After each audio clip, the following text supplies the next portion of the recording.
नमस्कार बच्चों। संस्कृत ज्ञान चैनल में आप सबका स्वागत है। 2-3 दिन से वीडियो नहीं बन पाया था, लेकिन अब हम वापस शुरू करते हैं। तो आज हमारा रहेगा आंतरिक अपवाह तंत्र, यानी राजस्थान में तीन प्रकार के अपवाह तंत्र है। एक है बंगाल की खाड़ी का अपवाह तंत्र, जो नदियाँ बंगाल की खाड़ी में मिलती है जाकर के, उन्हें हम बंगाल का खाड़ी अपवाह तंत्र कहेंगे। और एक है अरब सागर का अपवाह तंत्र। उनमें से आज हम पहला पढ़ेंगे आंतरिक अपवाह तंत्र, यानी जो ऐसी नदियाँ जो किसी भी समुद्र में या किसी भी में नहीं मिलती है, किसी भी नदी में नहीं मिलती है, और वो क्या है, विलुप्त हो, बहते बहते अचानक से विलुप्त हो जाती है धरती के अंदर, तो उन्हें हम आंतरिक अपवाह तंत्र कहते हैं। तो ऐसी ही हमारे राजस्थान में बहुत सारी नदियाँ, उनके बारे में एक एक करके हम पढ़ेंगे। तो चलिए हम शुरू करते हैं। आंतरिक अपवाह तंत्र, ऐसी नदियाँ जो विलुप्त हो जाती हैं या किसी भी सागर या महासागर में नहीं मिलती हैं, किसी भी सागर या महासागर में नहीं मिलती, उन्हें हम क्या कहेंगे, आंतरिक अपवाह तंत्र। जैसे कि सबसे पहले हमारी सबसे बड़ी नदी कौन सी आंतरिक अपवाह तंत्र की, तो वो है घग्गर नदी। घग्गर नदी का उद्गम क्षेत्र है, यहाँ से हिमाचल प्रदेश से इनका उद्गम होता है। एक शिवालिक की पहाड़ी है, पहाड़ी का नाम है शिवालिक की पहाड़ी, वहाँ से इसका उद्गम होता है। और हमारे राजस्थान में हनुमानगढ़ में टिब्बी तहसील से यहाँ प्रवेश करती है। यहाँ से प्रवेश करके एक सबसे पहले तलवाड़ा झील में गिरती है। गांव तलवाड़ा है और टिब्बी तहसील है हनुमानगढ़ की, वहाँ से निकल करके यहाँ तलवाड़ा झील में गिरती है। फिर आगे जा कर के हनुमानगढ़ का जो भटनेर दुर्ग है वो क्या है, घग्गर नदी के किनारे पर है। और श्री गंगानगर में, अनूपगढ़ और पाकिस्तान में, इनमें बहते हुए आखिर में ये पाकिस्तान में मिल जाती हैं।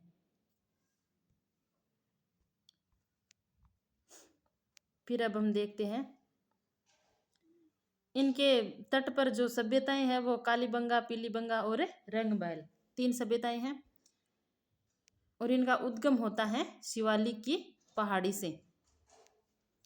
ये राज्य में प्रवेश करती है टिब्बी तहसील तलवाड़ा गांव हनुमानगढ़ से।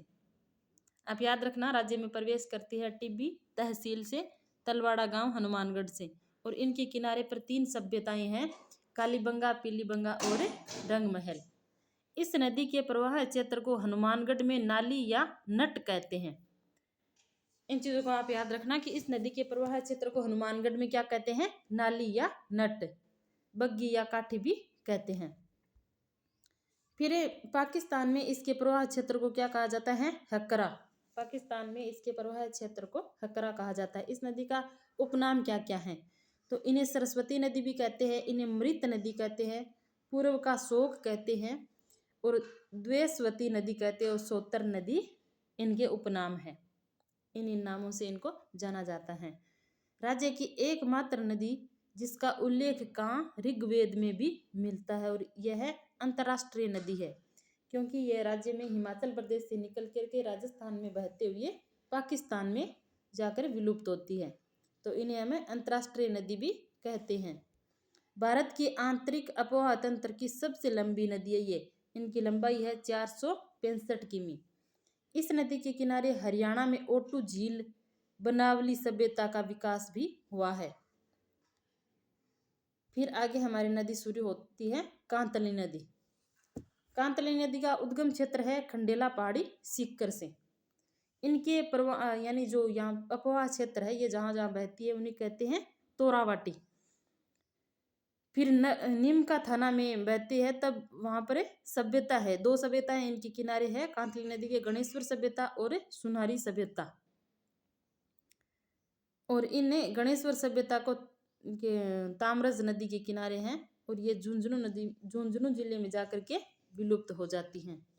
आगे देखिए, कांतली नदी के प्रवाह क्षेत्र को सीकर, नीमका थाना में तोरावाटी कहते हैं। ये राजस्थान के पूर्णतः आंतरिक अपवाह तंत्र की सबसे लंबी नदी है। घग्गर नदी तो क्या है, हिमाचल से निकल करके, यानी एक राज्य में भी बह रही थी, फिर एक अंतर्राष्ट्रीय यानी देश में भी बह रही है, तो उन्हें हम सबसे लंबी नदी नहीं कहेंगे राजस्थान की, क्यों। और ये कांतली नदी है, इनका उद्गम क्षेत्र भी राजस्थान है और प्रवाह क्षेत्र भी राजस्थान है, इसलिए ये राजस्थान के आंतरिक अपवाह तंत्र की सबसे लंबी नदी है। फिर एक नदी है कोटड़ी नदी, ये जैसलमेर में बहती है। जैसलमेर में निकलती है, जैसलमेर से कोटड़ी की पहाड़ी से निकल करके कहाँ पर बुद्ध झील में गिरती है, और कभी कभी इनका क्षेत्र आगे, इनका वो अपवाह तंत्र वो आगे भी चला जाता है। ये राजस्थान की सबसे छोटी नदी है और संगम इनका होता है मिट्ठा की खाड़ी जैसलमेर में। फिर है रूपारेल नदी। रूपारेल नदी का उद्गम क्षेत्र है वो उदयनाथ की पहाड़ी अलवर जिला है। फिर ये भरतपुर से बहती हुई, भरतपुर में इनके ऊपर रूपारेल नदी के ऊपर एक सीकरी बांध बना हुआ है डिग में, और यहाँ पर भरतपुर में एक नोह सभ्यता भी है जो रूपारेल नदी के किनारे पर है। और इनका संगम फिर ये कहाँ पर जाकर मिल जाती है, ये मोती झील भरतपुर में मिलती है, और जिन्हें मोती झील को भरतपुर की जीवन रेखा भी कहते हैं। फिर है कि मोती झील में से हरित शैवाल के द्वारा नाइट्रोजन युक्त खाद भी बनाई जाती है, एक क्वेश्चन भी बन जाता है। फिर आगे एक नदी और है रूपनगढ़ नदी। रूपनगढ़ नदी का उद्गम होता है नसीराबाद की पहाड़ी अजमेर से,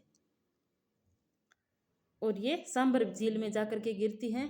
तो इनके किनारे क्या क्या हैं, ये जयपुर ग्रामीण में बहती हैं, और इनके ऊपर निम्बारक संप्रदाय की प्रमुख पीठ है सलेमाबाद जो किशनगढ़ अजमेर में है, ये रूपनगढ़ नदी के किनारे पर है, और ये आगे जाकर के सांबर झील में मिल जाती हैं। फिर एक आंतरिक अपवाह तंत्र की नदी है साबी नदी। साबी नदी का उद्गम है वो सेवर की पहाड़ी कोटपुतली से होता है।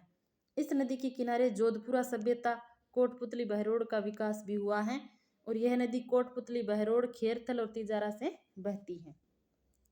साबी नदी के किनारे एक सभ्यता है जोधपुरा सभ्यता, जोधपुरा सभ्यता जयपुर में है। फिर आगे एक नदी है मेंथा नदी। इसका उद्गम क्षेत्र है वो मनोहर थाना जयपुर ग्रामीण से होता है, और इसका संगम है वो सांबर झील में होता है।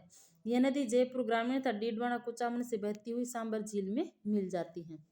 इस नदी के किनारे लूणवा के जैन मंदिर, यानी जो लूणवा के जैन मंदिर है डीडवाना कुचामन में स्थित है, वो इस नदी के किनारे पर है। फिर आगे नदी है बाणगंगा नदी। इनका उद्गम है वो बेराट की पहाड़ी कोटपुतली बहरोड से होता है, और इनका उपनाम क्या है, अर्जुन की गंगा या रुंडित नदी। यह नदी पहले यमुना में मिलती थी, लेकिन अब क्या आगे खिसक जाने के कारण यह नहीं मिल पाती, इसीलिए इसे रुंडित सरिता भी कहते हैं। इनका प्रवाह क्षेत्र कोटपुतली जयपुर ग्रामीण दौसा और भरतपुर है।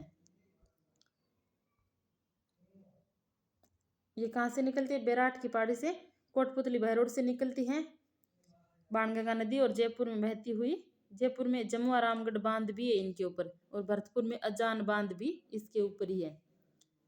फिर आगे नदी आती है खारी नदी। इसका उद्गम क्षेत्र कुचामन है, और संगम इसका सांबर झील में हो जाता है। इसका प्रवाह क्षेत्र कुचामन, जयपुर और जयपुर ग्रामीण है। जैसे कि सांबर झील में कौन कौन सी नदियां मिलती हैं, तो सांबर झील में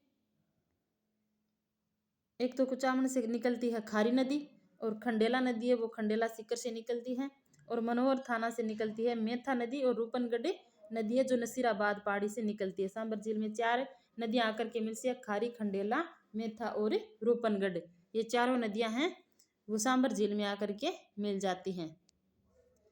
फिर है काकुंड नदी, जिनका उद्गम भरतपुर से होता है। ये प्रमुख नदियां थी आंतरिक अपवाह तंत्र की, जिनको आपको याद रखना है। इनके महत्वपूर्ण बातें हैं वो आप याद रखिए, और इनसे अगर कोई क्वेश्चन आए तो आप गलत मत करना। सबका बहुत बहुत धन्यवाद।